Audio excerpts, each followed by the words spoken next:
I want to say a few words about my friend and colleague, Senator Jim Webb. He's made a decision not to run for re-election, which is really, for me, sad, but it's really not a good deal for the state of Virginia or our country. Jim Webb has served one term in the Senate, but he accomplished more in that one term than most in a lifetime. I repeat, I'm really sorry to see him leave. Jim is a graduate of the United States Naval Academy, highly decorated Marine. He was an infantry officer, served with distinction in Vietnam, and that's an understatement. He did serve with distinction.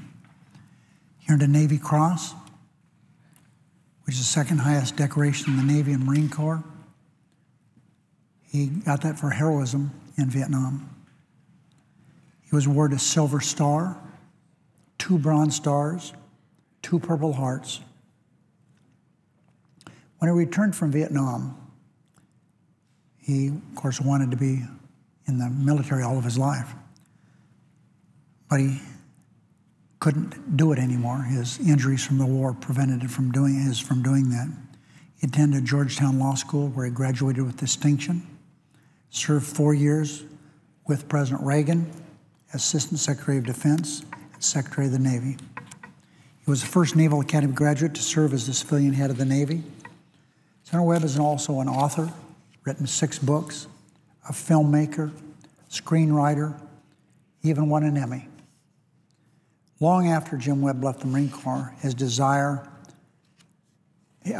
long after he left the Marine Corps, and despite his many civilian accomplishments, he remains a Marine at heart. He really is a Marine through and through. He learned the tradition of service at home. Although home changed often with his father's duty station. Jim's father was an officer in the United States Air Force and a pilot during World War II. Jim's son, Jimmy Webb, a Marine who served in Iraq, continued that tradition of service.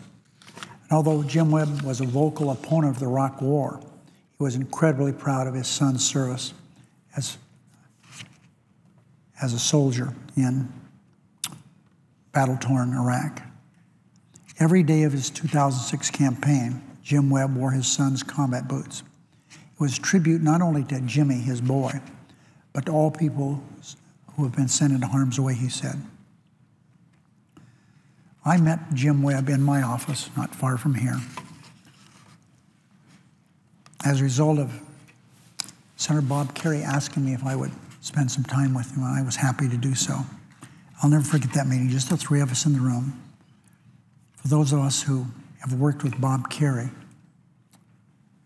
he is and was such a vibrant person.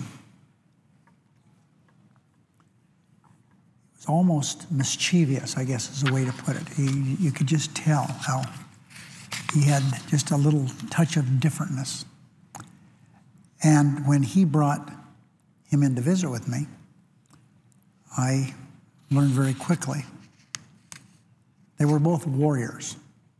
Bob Kerrey, a Navy SEAL, recipient of the Medal of Honor, and Jim Webb, as we've said, Navy Cross, 2 Silver Stars, 2 Bronze Stars, both veterans of the Vietnam War.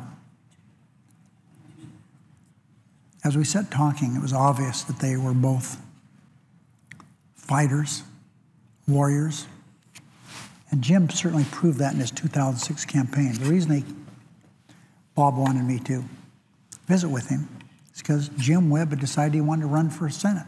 What did I think of it? Well, I probably told Jim what a lot of people told him. You want to run for the Senate? Election's right upon us. No, he said, I want to do that. Not many believed he had any chance of winning. He believed he could. Bob Kerrey believed he could. But he ran because he wanted to. And boy, did he run hard. It wasn't really for me, though. It didn't settle in my mind until the night before the election. There was an event in Alexandria, Virginia. It was a cold November night. I stood with Jim on that stage. I realized then that he could win. People were lined up for blocks. No, lined up is the wrong word. That means a line. People covered blocks. Every open space, as far as you could see, was filled with people. Now, President Clinton was there. I was there. They didn't come to see me, of course. They came to see, not President Clinton, they came to see Jim Webb. Because he was doing the impossible. He had captivated the voters. He was unafraid. He spoke his mind, and oh, what a smart man. I marvel at the intelligence of Jim Webb, his ability to learn and to express his ideas. As I said, he captivated the voters. That's really why he won the race, that he shouldn't have been able to win. Once he was elected, he was a marvel to watch. He believed he could change the world. He did change several corners of the world. Let me give one example. He was a new senator, and he came to me, he said, I have this idea. Now, Jim Webb isn't a person who just focuses on an idea and walks away from it. When Jim Webb came to see me, he had the legislation that he had drafted. It wasn't sent to some bill drafter to have him look it over. He drafted the legislation himself. What did he want to do? He wanted to introduce a post-9/11 GI Bill of Rights, because the one for the Second World War and Korean veterans just didn't do the trick. What he wanted to do is expand educational benefits for military families. It brought our commitment to our veterans up to the standard enjoyed by World War II veterans. He was just a freshman senator. And after spending about an hour with him, facts and figures and the actual legislation, I said, sign me up. I'll do whatever I can to help you with it. Well, a brand new senator passed this major piece of legislation. He built a coalition of veterans and Democratic and Republican senators to fight for this legislation. Since this legislation became law in 2008, more than 750,000 veterans of the wars in Iraq and Afghanistan and their families have used the program to access the education they deserve. Jim, who speaks Vietnamese, has also helped shape the country's foreign policy in other places.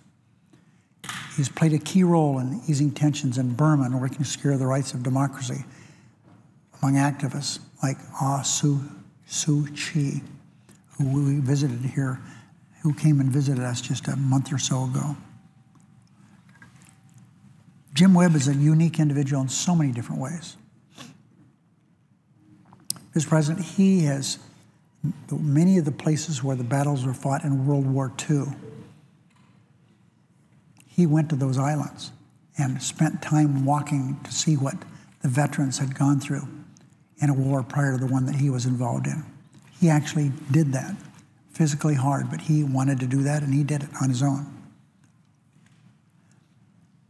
Robert Kennedy said, and I quote, "Few will have the greatness to bend history itself, but each of us can work to change a small portion of events, and in the total of all those acts will be written the history of this generation."